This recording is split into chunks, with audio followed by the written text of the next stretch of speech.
Okay, so I think everyone in this chat would probably know by now that I was a massive LG nerd, and I feel it was one of the most undervalued features on LG was their incredible audio performance. We can kind of show off speaker samples, which I think is the stupidest part of any smartphone review, is where someone just holds up a phone and they play some audio and they go, see, the speakers sound so gooder. My hypothesis for a lot of this, the differentiators between an iPhone and an Android, one, getting rid of the headphone jack was always stupid. But I kind of needed to take a look at whether or not this was just my personal bias or had consumers moved on. Because I don't think they really have, these average consumers that we talk about. So no one would deny that wireless has had a huge impact on the consumer market. But like so many other aspects of tech, we techies spend more time talking about the most expensive products, and then we start to kind of assume that that's average. Like when we hold up these like $1,200 and $1,400 phones, but then we only talk about how basic people might use it. That tier of product likely represents less than 10% of the overall smartphone market now. So similarly, in audio land, the sweet spot for headphones on all analysts I can find is somewhere between $50 and $100. Depending on the analyst, that could be the largest section of headphone sales, roughly between 30 and 40% of the market, 50 to 100 bucks. But while we focus on Bluetooth as a consumer growth area, we also know that growth is slowing. And that growth might be about done in more affluent regions worldwide. So we expect Bluetooth headphones to keep plugging along at around 10%, maybe 12% growth year over year. But that might be more a component of LTE and 5G rollouts happening in areas with growing middle-class communities. In the United States, in America, we might be only servicing existing audio consumers now more than we're finding new consumers to buy this tech. I think analysts are more impressed by the value of the market, how much revenue is generated, and people have been spending more. So I can't find data that parses this idea of value against trends in inflation, so I'll have to save that if there's an econ major in my audience. But I'm going to make a lazy assumption that in more regions around the world, more consumers are buying more expensive audio products. We're moving people up the food chain. So I'm pulling data from multiple sources, and it's difficult to make sure those comparison points line up. As an example, we can casually say something that Apple is losing market share in true wireless. That is correct, that is true. But that Apple is also selling more units and making more money. That is also true. So these stats are kind of psychologically fluid. That is a really tricky idea for people to kind of express, because one headline, Apple losing market share, would make it sound like AirPods aren't doing well.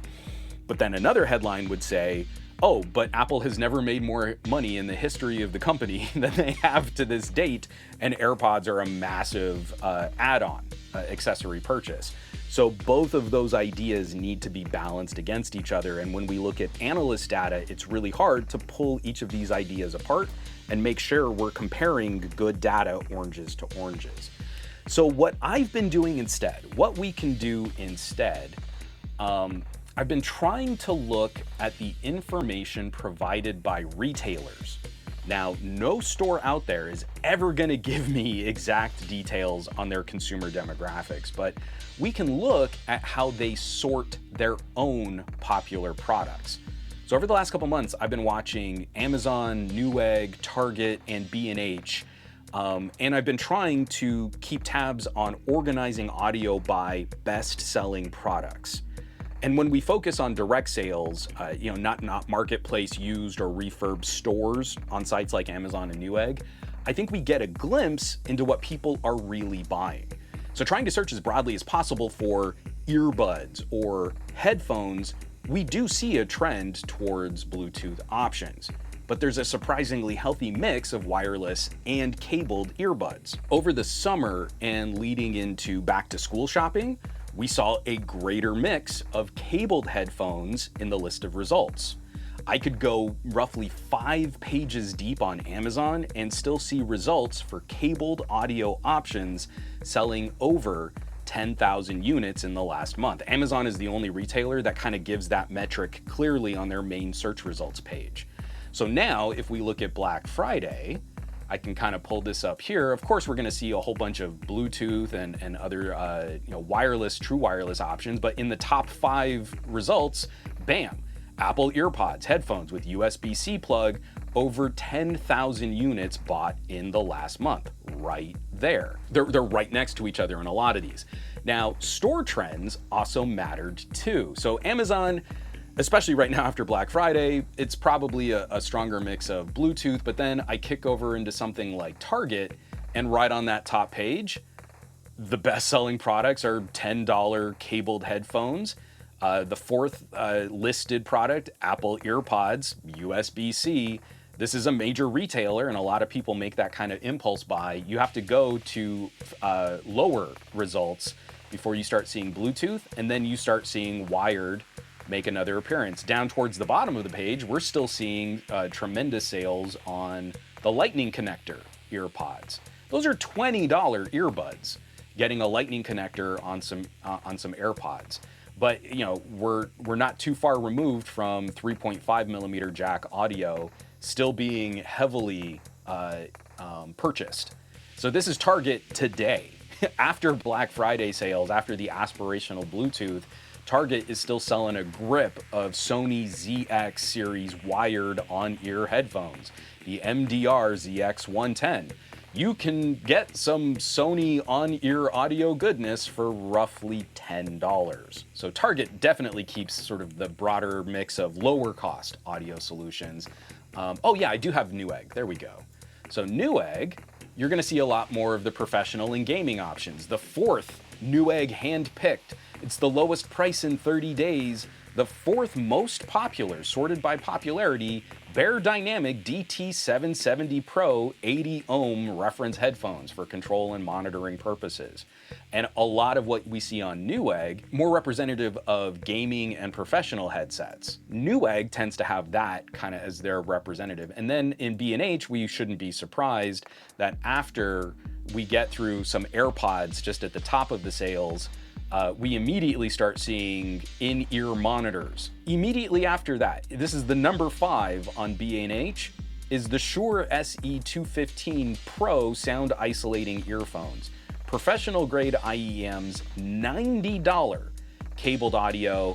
And then it's hilarious because immediately after that, the next most popular picks are AirPods with USB-C and AirPods with the 3.5 millimeter connector. That to me is a really big deal. It's not a decided shift into the data port connectors. It's not like we saw the AirPods completely walk away with USB-C and with Lightning connectors. Always in that mix is an option selling at nearly the same tier with a 3.5 millimeter jack with that port ready to go. Again, each store has its own unique vibe, but we can kind of use all of these different retailers to get kind of a sense, and generally we do see more wireless than wired options sold month to month. And I don't think that should be too surprising, especially for earbuds, because we know that wireless earbuds, I believe they started outselling wired earbuds somewhere around 2021. But what we don't know, and what I can't get, is how many people are using wireless over wired. Just because we're seeing these sales trends, it doesn't necessarily mean that we've got good data on what people are currently using, just what they're buying. The best stat I can find over the last 5 years in the United States, an American on average buys a new headphone every other year. Could be wired, could be wireless, could be cheap, could be expensive. That's super vague, right? But that's what the industry can tell us about purchasing trends.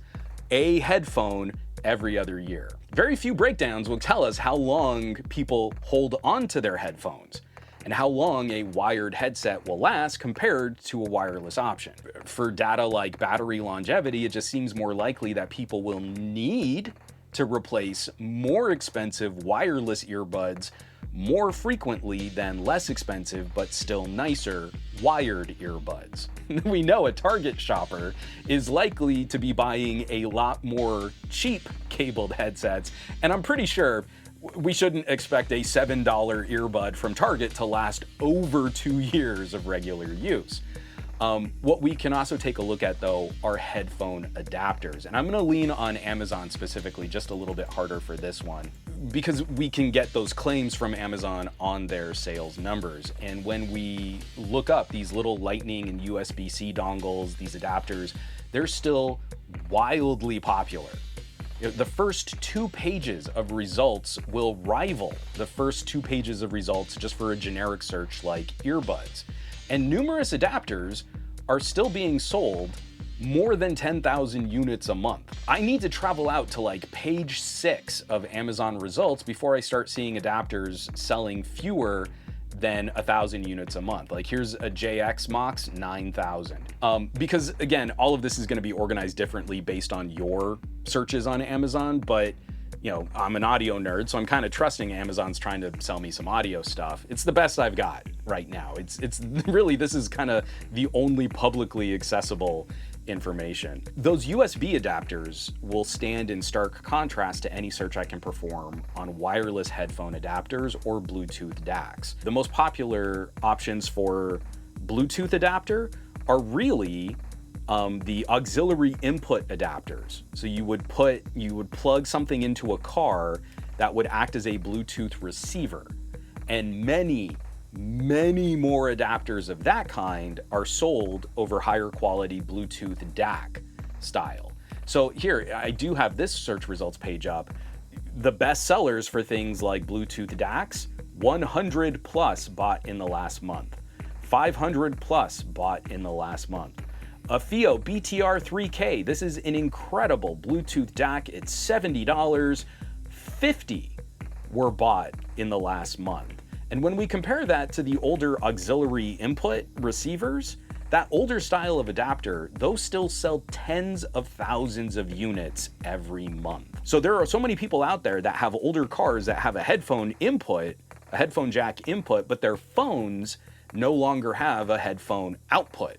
So what are they doing? They're buying a Bluetooth receiver so that their new phone can send a wireless audio signal to their car over a headphone jack. People are buying thousands of those every month because their phone doesn't have just a simple cable that can connect directly to their car's input. I don't know about other people out there, but it's tough for me to look at this data over months and conclude that Bluetooth is winning just based on the merits of the technology.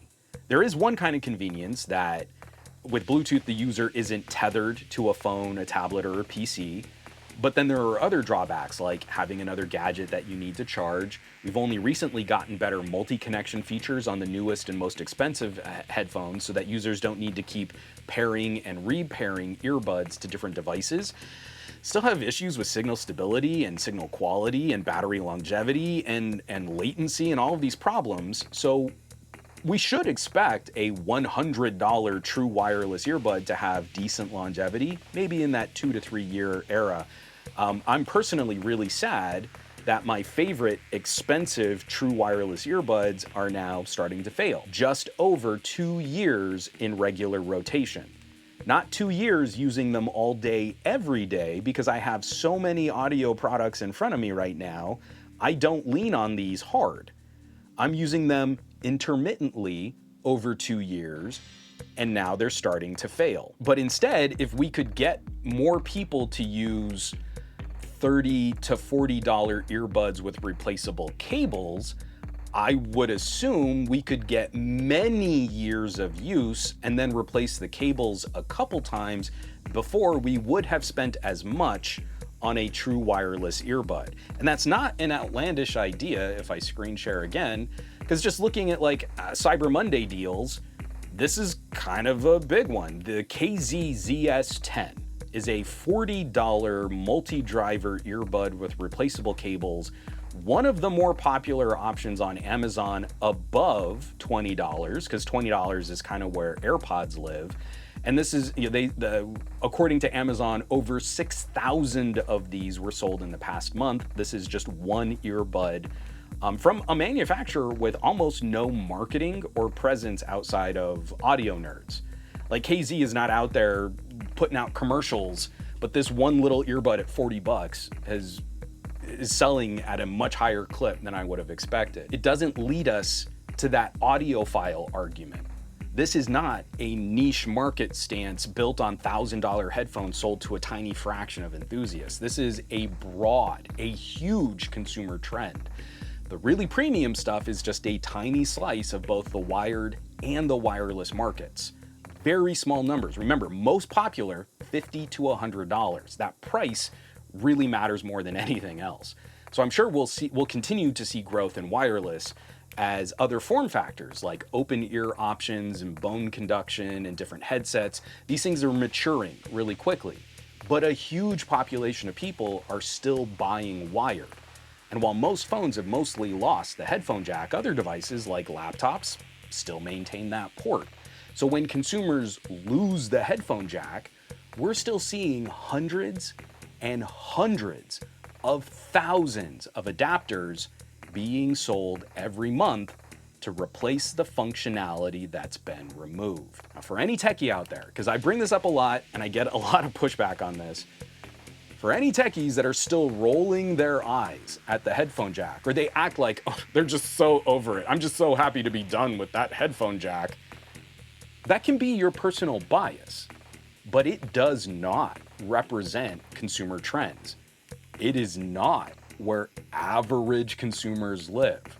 And I think it's incredibly likely that cabled headsets would still be outselling Bluetooth today if phone manufacturers had not made the cable experience so incredibly painful. Based on all of my months of research here, I think a phone manufacturer putting some money into marketing could make a decent splash bringing features back to a phone. But likely, I think what we see in these manufacturer trends, most companies are hoping to make more money on attached accessory sales.